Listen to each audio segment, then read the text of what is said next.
নমস্কার বন্ধুরা, কেমন আছেন সবাই? কৃষ্ণকলির একটি নতুন ব্লগে আপনাদের স্বাগত জানাই। দিনটা আজকে রবিবার। আজকে যে পেন্টিংটা করছি সেটাকে পটচিত্র বলে, তবে আমি একটু নিজের মতো করে অন্যরকমভাবে করার চেষ্টা করেছি। জানি আমার গলার জন্য শুনতে হয়তো খারাপ লাগছে, একটু কষ্ট করে শুনে নেবেন ভয়েসটা। আমি বেশ কয়েকদিন অসুস্থ থাকার কারণে গলাটা অবস্থা খুবই খারাপ। তো যাই হোক, এটা পটচিত্র। পটচিত্রতে যেমন ফিগারগুলো হয়ে থাকে তার থেকে কিছুটা আলাদা করার চেষ্টা করেছি আমি। একটু নতুনত্ব করার চেষ্টা করেছি। মূলত এই পেন্টিংটা আমার একটা স্টুডেন্টের স্কুলের প্রজেক্ট। আর আমাকে যখন প্রজেক্টটা করতে দিয়েছে তখন টাইম দিয়েছে মাত্র ১ দিন। আর ১ দিনের মধ্যে ও নিতে আসবে। ভুলে গেছে ম্যাম যে আমি কিন্তু কালকে ১০টা ২৫ এর মধ্যে নিতে আসবো, তুমি তার মধ্যে কমপ্লিট করে রেখো। কিন্তু আমার তো সময় খুবই কম, রবিবারে আমার হাতে টাইম থাকেই না। আর ও রবিবারেই দিয়ে গেছিল। যদিও এই ভিডিওটা আমি শ্যুট করেছি আগের রবিবারে, কিন্তু এই রবিবারে ছাড়ছি কারণ শরীর অসুস্থ থাকার কারণে এডিটও করতে পারিনি আর ভয়েসও দিতে পারিনি। তো যাই হোক, ও বলে গেছিল তোমার ইচ্ছা মতো তুমি করে রেখো। আমি অত বুঝি না, তুমি জাস্ট করে রেখো। তোমার যেটা মন হবে, তুমি যদি ফুল পারো তো ফুলই করে রেখো। কিন্তু করে দিও, কিছু একটা কালারফুল করে দিও। কিন্তু ওর মা আবার ফোন করে বলে যে যদি পারো তো সম্ভব যদি হয় তো কিছু ভগবানের ছবি করে দিও। তাই দুজনের কথা রাখতেই একটু ভেবেচিন্তে কালারফুল অথচ রাম সীতার ছবি করার চেষ্টা করেছিলাম। দুজনারই খুব পছন্দ হয়েছিল। আচ্ছা, পেন্টিংটা কিন্তু আমি অ্যাক্রিলিক কালারে করেছি সম্পূর্ণটা। তবে তাড়াহুড়ো থাকার জন্য আমার একটা জায়গায় ভুল হয়ে গেছে। থালাটাকে সম্পূর্ণ সাদা কালার করার পর আমার স্কেচ করাটা উচিত ছিল, কিন্তু তখন এতটাই তাড়াহুড়ো ছিল, স্কেচটা আগে ভুলবশত করে ফেলেছি। তারপর দেখছি যে সাদা কালারটা আমার করা হয়নি। পরে পাশ দিয়ে সাদা কালার আমি করেছি। আমার পার্সোনালি মনে হয় বেস কালারটা যদি সাদা রাখা হয় সেক্ষেত্রে অন্যান্য কালারগুলো খুব ভালোভাবে ফুটে ওঠে। তাই আপনাদেরও বলছি, যদি আপনারা এই ধরনের কোনো পেন্টিং করে থাকেন ভবিষ্যতে, তাহলে অবশ্যই বেস কালারটা সাদা রাখবেন, তার ওপরে স্কেচটা করবেন। এতে পেন্টিংটাতে যখন কালার আপনি অন্যান্য কালারগুলো আপনি করবেন তখন খুব ভালোভাবে কালারগুলো ফুটে ওঠে। যেমন আজকের কালারগুলো আমি খুব সিম্পল রাখার চেষ্টা করেছি, অথচ বেশ সুন্দর লাগবে। কারণ সিম্পল জিনিসটা না মানে সবসময় আমার মনে হয় সুন্দর লাগে। আজকের পেন্টিংটাতে খুব বেশি রঙেরও ব্যবহার করা হয়নি। টোটাল ৬টা রঙের ব্যবহার হয়েছে। এমন হচ্ছে হোয়াইট, ব্রাউনের ২টো shade, orange, yellow, tint colour আর ব্ল্যাক কালার। আর এরই মধ্যে কিছু কিছু জায়গায় কালার মিক্সড করা হয়েছে, মানে এই ৬টা কালারই কিছু কিছু জায়গায় মিক্সড করে তৈরি করা হয়েছে। বাকি আর কোনো কালারের ব্যবহার হয়নি। আর হ্যাঁ, লাস্টে কিন্তু রঙটা শুকানোর পর রাতের দিকে আমি ভার্নিশ করে দিয়েছিলাম। যদিও ২৪ ঘন্টা রাখলে ভালো হতো ভার্নিশটা করার পর, কিন্তু অতক্ষণ টাইম না থাকার কারণে আমি ওই সারা রাতটুকুনি রাখতে পেরেছিলাম। আচ্ছা, ভিডিওটা দেখে আপনাদের কি মতামত সেটা কিন্তু জানাতে ভুলবেন না। যদি ভালো না লেগে থাকে তাহলে অবশ্যই সেটা জানাবেন, নেক্সট টাইম আরও ভালো করার চেষ্টা করব। আর যদি কোনো জায়গায় মনে হয় যে এই জায়গাটা আমি ভুল করেছি বা আমার এই স্টেপটা ফলো করা উচিত ছিল বা আমার এই স্টেপটা করা উচিত হয়নি, এরকম যদি কিছু থেকে থাকে সেটাও অবশ্যই আমাকে কমেন্ট বক্সে জানাবেন। নেক্সট টাইম আমি আরও ভালো করার চেষ্টা করব, কারণ আমি তো কোনো এক্সপার্ট নই যে ভুল হবে না। আপনারা জানিয়ে দিলে জিনিসটা আরও ভালো হয় আমার জন্য। আর যদি ভিডিওটা ভালো লেগে থাকে তাহলে অবশ্যই কমেন্টে জানাতে ভুলবেন না। আর যদি সম্ভব হয় তো একটা লাইক দিয়ে দেবেন। আর এই পেজে যদি এরম ধরনের ভিডিও আপনারা দেখতে চান তাহলে অবশ্যই চ্যানেলটাকে সাবস্ক্রাইব করে দেবেন আর বেল আইকনটা ক্লিক করে দেবেন। তাহলে আমি যখনই কোনো ভিডিও আপলোড করব যে কোনো ধরনের আপনাদের কাছে অবশ্যই সেটা পৌঁছে যাবে। আর বেশি কথা বললাম না, এবার আপনারা ভিডিওটা দেখতে থাকুন আর অবশ্যই জানাবেন কেমন লাগলো আপনাদের।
তুমি কারো বাবা বৃষ্টির মধ্যে সারাদিন বসে বসে আঁকছো?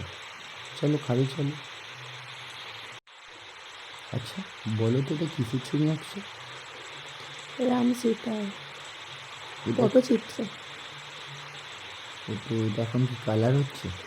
হ্যাঁ, কালার কম্বিনেশনে কী কী রয়েছে? Skin colour, chocolate colour, brown colour, সাদা কালার, কালো কালার, এইগুলোই আছে। এটা কিসের উপর আঁকছো? মাটির থালা। ওয়াও, এমনি কিছু আঁকছো তো আজকে তাহলে? হুম, তাহলে কমপ্লিট হলে আমাকে দেখাবে কিন্তু। অবশ্যই। ঠিক আছে, চলো আঁকো, আমি আসছি। ওকে।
থ্যাংক ইউ সো মাচ ভিডিওটা সম্পূর্ণ দেখার জন্য। ভালো থাকবেন সবাই, দেখা হবে নেক্সট কোনো ভিডিওতে।